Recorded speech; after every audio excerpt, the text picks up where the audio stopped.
Hey, what's up guys, Totallydubbed here, and today I'm doing a video review for the Rockjaw Alfa Genus V2.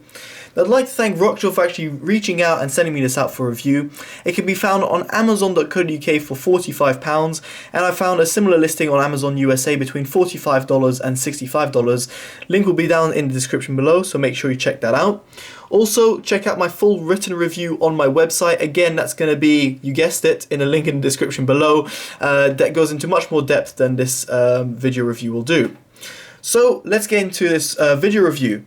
So what you get in the box? So with the nice little cool box over here, you've got a bunch of accessories. You've got the earphones themselves that have medium tips already installed. You've got dual flange tips, you've got medium and small foam tips, which are a fantastic inclusion. You've got a shirt clip, you've got a small pouch, which I'll get into in just a second, a manual / warranty info. You've got filters, which again I'll get into in just a bit, but over here you can see I've got black and the silver ones. The gold ones are actually on there at the moment. And you've got some extra tips over here, large, medium and small. The overall package inclusion is fantastic. What Rockjaw over here have done is provide you exactly what you need for every sort of purpose, and the fact they've included a soft carrying pouch is a great bonus. I love the fact that even though it's only £45, you get foam tips which are included, and the fantastic design of the filters. So I want to talk about these filters just quickly because they are really a nice little inclusion for earphones that cost only £45. Normally I'm accustomed to seeing these filters in really high-end earphones, especially for example the Phonak Audio PFE range, which is unfortunately discontinued, but they had the similar filter range, and meaning you could change the mids, the highs, or just have it as sort of a more bassy earphone, and this works on the same principle. So you've got black, which is used for treble, you've got gold, which is used for neutral, and that is what I'm basing my review on because the current ones that I'm using at the moment are gold. You can't probably see it that well on my camera, but it's gold ones on here. The silver ones are for a bass. So the bass ones are normally on the earphones themselves, and I would definitely suggest you using the gold ones because they provide a better overall sound frequency range. So I love the fact that they have these filters, and they're very easy to change. If I just show you, you can just unscrew them, and you just unscrew it from the driver and it just comes out very simpler. Now, one thing I should mention is something really just goes into the build quality, is that sometimes some of the threads of the actual filters were a little bit hard, and therefore screwing it into the actual earphones housing was kind of annoying. But if you use the pliers and you're very careful, you can easily do so. And it also came for the same principle of actually taking out the filters. Sometimes it was really hard to do. Now I'm actually having trouble putting it back in because I'm being retarded, but anyway, there you go, it's in now. It's very easy to do and very easy to change, and I presume you won't have to change it often, but it's good the fact that you've got these filters so you can actually kind of customize the sound to your actual music. I also mentioned I want to get back to the pouch, and that is the reason why the main reason is because it's really small. Now normally I love the fact that the pouch is included, but in this case, unfortunately, due to the cable thickness of the earphones, I found it actually really hard to tie up and put in. So if I just try and actually just, well, pretty fail miserably at putting it together, because of the size of the cable, it doesn't want to get any smaller, and therefore it's kind of hard to put in. The material kind of rubs upon the cable, and therefore putting the earphones into the pouch is basically you stuffing them in like you'd stuff a turkey or a chicken. So it's a little bit annoying, and you can see it's quite bulky as it is, just because the pouch is a bit too small. Now, is this the pouch's fault or is it the cable's fault? Well, it's both really. The pouch should be just a little bit bigger, and the cable should be less thick, and I'm going to talk about that right now.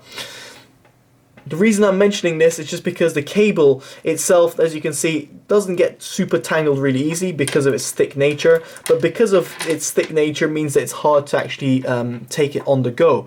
Meaning that if you want to just tie it up on 3 fingers, it's actually quite hard to do, and if you want to put it in its pouch, it's even harder to do so. It's a very simple thing to mention, but it's actually will annoy some people that actually just tend to put their earphones in their pockets or just put it in the pouch.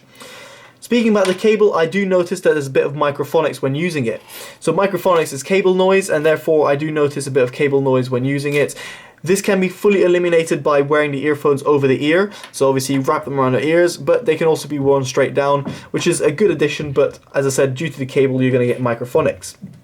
The cable is terminated by a right-angled gold-plated 3.5mm jack, and if you go up the cable you'll be able to see a one-button remote. Now the one-button remote allows you to take calls, so yes, it's got a microphone on there as well, and it's placed on the left-hand side driver. Speaking about the left-hand side driver, I should mention that the indicators of the left and right are very easy to see. They're on here on the strain relief of the earphones, but unfortunately over time I bet you they're going to come and rub off after time, because they're not actually embossed or anything, they're just like printed on, and therefore over time with wear and tear it's just going to come off. Thankfully, because of the mic being on the left hand side, it should give you an indication of what's left and what's right. Obviously if it's going to be at night you're going to be hard to see it, so obviously I'll just go with where's the mic based on, and that's where it's left and versus right. Now continuing to the earphones themselves, as I said, I'm very much impressed with the filter system, but the overall look and presentation of the earphones themselves is very nice. I love the fact they've got like a lovely little metal look to them, and their overall build quality is fantastic. I love the fact that their presentation is really nice. Despite being only £45, I can see myself wearing these as almost like they were £200 earphones, put it that way. So great job Rockjaw for the overall presentation. So I must say, in terms of its packaging, accessories, build quality, design and look, I'm very much impressed. Microphonics, not so much, but they can be eliminated by wearing them over the ear. And moving on to the isolation. Now the isolation wasn't super great just due to them not being providing enough passive noise cancellation due to their size, but that said, other earphones within its range and also size have the same sort of problem, so I can't expect it to have perfect isolation. Moving on to the comfort, I found them very much comfortable to wear, but do bear in mind that you're going to have this really thick cable which can be annoying in terms of microphonics. On top of that, meaning that you're going to have to wear them over the ear, that could be some sort of a turn off for some people, but anyway, that's up to you to decide. Now let's move on to the sound quality, which is obviously the most important part. Now they're £45 earphones, so do bear that in mind when I'm talking about my sound quality ratings, but what I should mention is that despite being £45, they are easily one of the best earphones in its price tag. In fact, I actually directly compared them to the Dunu Titan ones, which come in at £90, and even the Titan ones got a run for their money. And these earphones, to me, and even across the world, both on communities and other reviewers, deem these to be one of the best earphone purchases you can make, simply because of their price to performance ratio, meaning that even under £150, arguably, yeah, under £150, the Dunu Titan ones are one of the best purchases. The Alfa Genus V2 is by far a fantastic inclusion to the audio market, and I would say it is one of the best sub £50 earphones money can buy, if not the best sub £50 earphone money can buy, not only because of its sound but also its overall presentation, as in like the filter system, which can be tuned to your liking. Now speaking about the sound, all its frequencies were impressive. So the low end, obviously it was cut off just a little bit. Well, I'll say obviously it was cut off on the sub bass regions just a little bit, and on its mid bass it was a little bit uncontrolled, but had a decent amount of impact.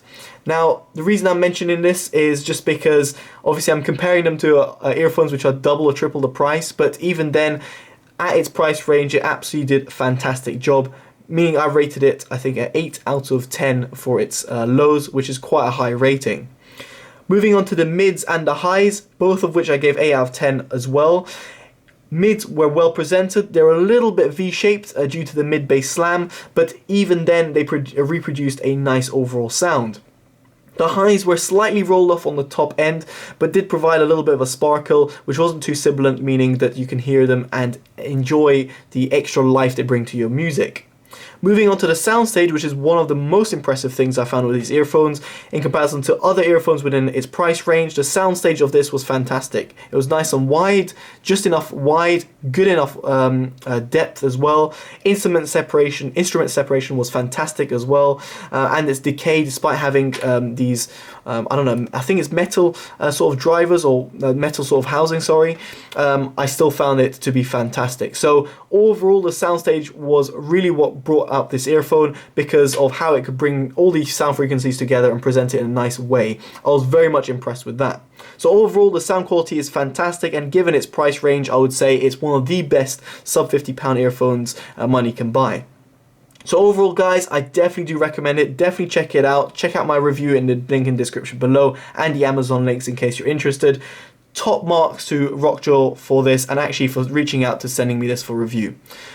Alright guys, I've been Totally Dubbed. Hopefully you've enjoyed this video. Make sure you like, comment and subscribe and favorite and share for more. And definitely let me know in the comments below if you own these earphones or have bought them or are thinking about buying them. Alright guys, I've been Totally Dubbed. Take care and bye bye.